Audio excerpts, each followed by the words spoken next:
an overall glimpse of Genesis. Genesis takes readers back to the beginning of time. In this book, Moses tells about the first plants and animals. He tells about the first man and woman. He also tells about the first sin. Moses explains how God saves Noah and the animals from a great flood. In Genesis, God promises to take care for his people. He makes a special promise to Abraham. God keeps his promises. You are a ruler. Genesis chapter 1 verse 28 says, God blessed them. He said to them, have children and increase your numbers. Fill the earth and bring it under your control. Rule over the fish in the waters and the birds of the air. Rule over every living creature that moves on the ground. You're a ruler. You. When God created the world, He made men and women to rule over it. He made you to rule over it too. When you plant a flower, when you feed your puppy, when you recycle newspapers, you are ruling over the earth. So, stand up straight. Watch over the earth with pride and care.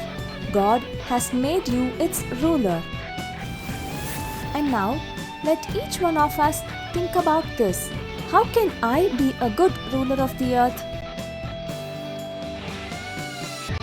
Don't do what anger tells you. Genesis chapter 4 verse 7 says, do what is right, then you will be accepted.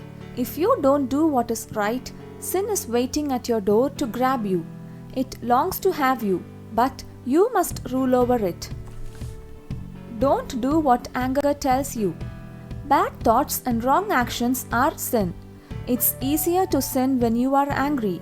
Your anger can bring sin to your heart, but you do not have to obey your anger. You can choose to do right even when you are angry. If you leave a weed in your garden, it will take over and destroy the good plants. Anger is like a weed. It will grow into sin and destroy the good parts of your life. When anger starts to grow, pull it out. Choose to do what's right. God will help you win over sin. Here are a few things to think about. What do you do when you get angry? How can you control your anger? A violent world. Genesis chapter 6 verse 11 says, the earth was very sinful in God's eyes. It was full of mean and harmful acts. A violent world. In the time of Noah, the world was full of violence. People hurt and killed each other. They lied and stole from each other. Maybe your school or neighborhood is full of violence too. There may be gangs or guns.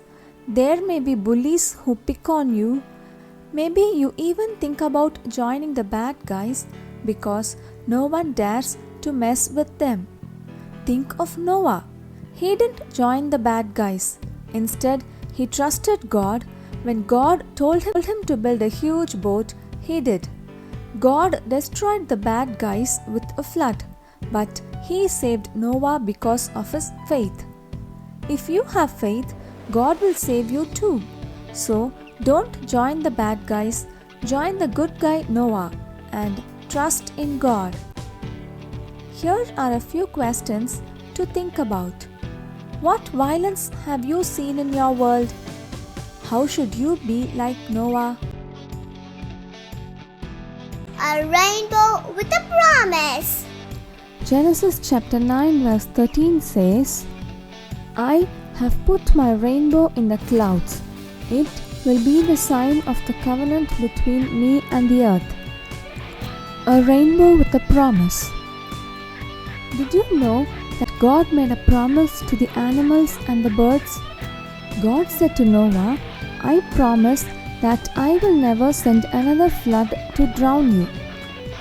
Then God showed that He meant what He said. He put a beautiful rainbow in the sky. Of course, the promise is for you too. Every time you see a rainbow, you can remember God's promise to the animals and the birds. and you can remember His promise to you. God will never destroy the whole world with a flood again. Now, let's think about this. What did God promise? Who did God make His promise to? Doing what God wants. Genesis chapter 12 verse 1 says, "The Lord had said to Abram, Leave your country and your people, leave your father's family, go to the land I will show you." Doing what God wants will make a big change in your life and the lives of others too.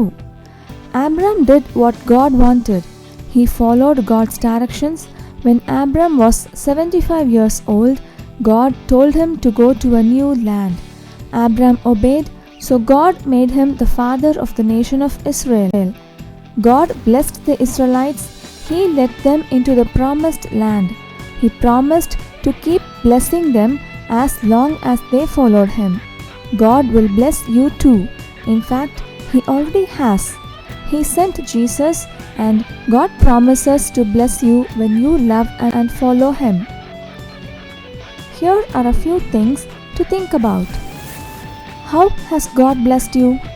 How can you show God that you love Him and want to follow Him? Does anybody care? Genesis chapter 16 verse 13 says, Hagar gave a name to the Lord who spoke to her. She called him, "You are the God who sees me." That's because she said, "I have now seen the one who sees me." Does anybody care? Are there times when nobody seems to be on your side? Even your best friend turns against you, but you are not alone. God is on your side. He sees and cares. God has a special place in His heart for you. God stays on your side even when everyone else turns away. He notices what people do to you. He cares when you're hurt. God sees when people pick on you. Before you say nobody cares, remember that God cares. God sees you and knows what you are going through. Talk to Him when you feel alone. Here are a few questions to think about. When have you felt left out? How does it make you feel to know that God always cares for you? Surprise!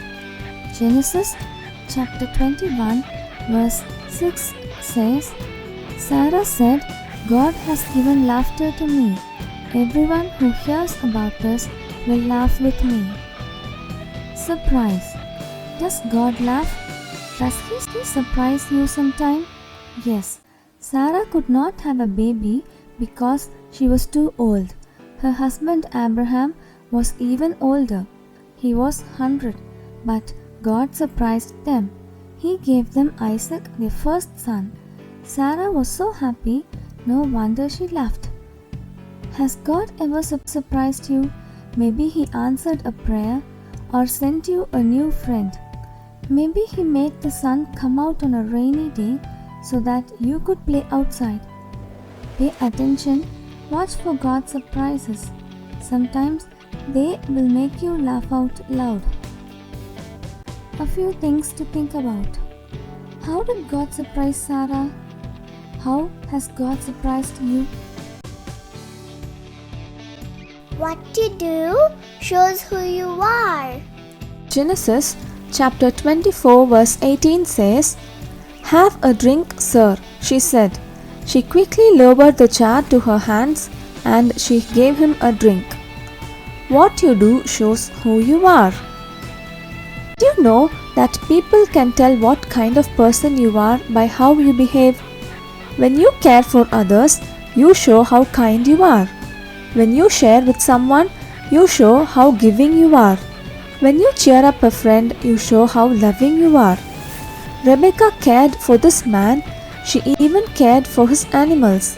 He was a stranger, but she got water for him and his animals. Rebecca was kind to him. What she did showed what kind of person she was. Ask God to help you be kind. Then others will know that you are a loving person too. Let's think. When others watch you, what kind of person do they see? Hold this and you will get hurt. Genesis chapter 27 verse 41 says, Esau was angry with Jacob. He was angry because of the blessing his father had given to Jacob. He said to himself, My father will soon die. The days of sorrow over him are near. Then I'll kill my brother Jacob. Hold this and you will get hurt.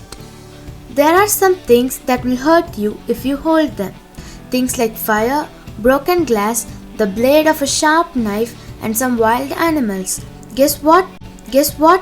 If you hold on to bad feelings, they will hurt you too.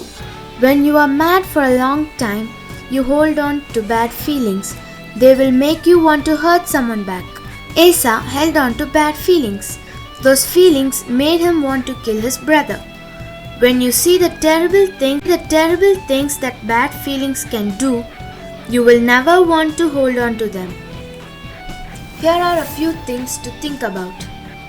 What should you do with your anger and bad feelings? How can you let go of them? Who can help you? A time to forgive. Genesis chapter 33 verse 4 says, But Esau ran to meet Jacob. He hugged him and threw his arms around his neck. He kissed him and they cried. A time to forgive. Jacob and Esau were brothers. When they were young men, Esau got so mad at Jacob that he wanted to kill him. Jacob got scared and ran away. They did not see each other for over 20 years. One day, God told Jacob that it was time to go home. Jacob was still afraid of Esau, so God promised to go with him. When Jacob got back home, Esau ran out to meet him. He gave Jacob a great big hug. They both cried happy tears. God helped the brothers forgive each other. Let's think about this. Are you mad at someone right now? Is someone mad at you?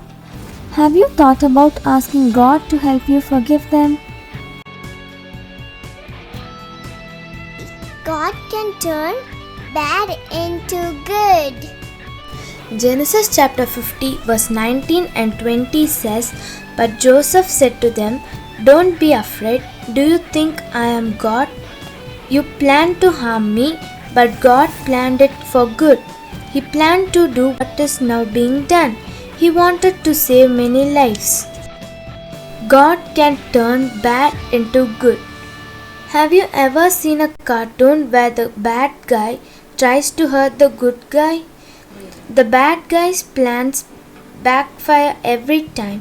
No matter what the bad guy tries, the good guy is not hurt. There are bad guys and good guys in real life too. But life is not like a cartoon. Sometimes it looks like the bad guys always win. Sometimes, even when you are good, someone may do things to hurt you. But if you love God, He will help you. God says to be brave. God says He will turn bad into good for you. Something to think about. Has someone hurt you? Ask God to turn bad into good for you.